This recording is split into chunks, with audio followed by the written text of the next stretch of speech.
ಈಗ ಇಂದಿನ ಪತ್ರಿಕೆಗಳ ಇಣುಕು ನೋಟ.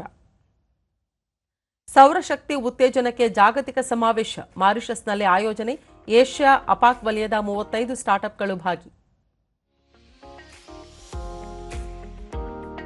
ವಕ್ಫ್ ಬಿಜೆಪಿಯಿಂದ ಜಾಗೃತಿ ಅಭಿಯಾನ.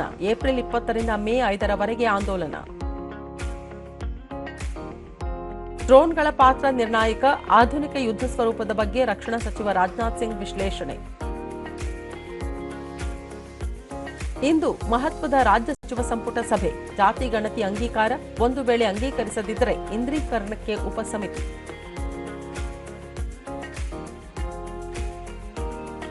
Badminton Asia championship. ಸಿಂಧುಗೆ ನಿರಾಸೆ. ಕ್ವಾರ್ಟರ್ಗೆ ಕಪಿಲಾ ಕ್ಯಾಸ್ಟ್ರೋ. ಇವು ಇಂದಿನ ಪತ್ರಿಕೆಗಳ ಪ್ರಮುಖ ಸುದ್ದಿ. ಉಳಿದಂತೆ ವೈಟ್ಫೀಲ್ಡ್, ಕೃಷ್ಣರಾಜಪುರ ನಿಲ್ದಾಣಗಳ ನಡುವೆ ಸೇತುವೆ ಕಾಮಗಾರಿ ಹಿನ್ನೆಲೆ ಕೆಲ ರೈಲು ಸಂಚಾರ ರದ್ದು. ಮಾರ್ಗ ಬದಲು.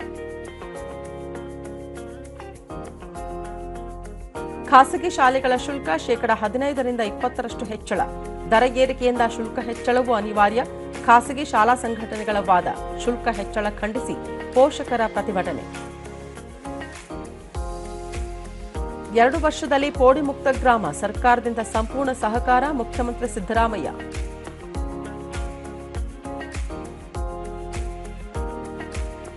ಕಾರಟಗಿಯಲ್ಲಿ ಗುಡುಗು ಸಹಿತ ಆಲಿಕಲ್ಲು ಮಳೆ. ಬೀದರ್ನಲ್ಲಿ ಜೋರು ಮಳೆ. ಸೈಬರ್ ಅಪರಾಧ ತಡೆಗೆ ರಾಜ್ಯದಲ್ಲಿ ಹೊಸ ಕಮಾಂಡ್ ಘಟಕ ಆರಂಭ. ಸಿಐಡಿ ವಿಭಾಗದಿಂದ ಸೈಬರ್ ಘಟಕ ಬೇರ್ಪಡಿಸಿ ಸರ್ಕಾರ ಆದೇಶ. ರಾಜ್ಯದಲ್ಲಿ ಹೆಚ್ಚುತ್ತಿರುವ ಸೈಬರ್ ಅಪರಾಧ ನಿಯಂತ್ರಣಕ್ಕೆ ಹೊಸ ಹೆಜ್ಜೆ.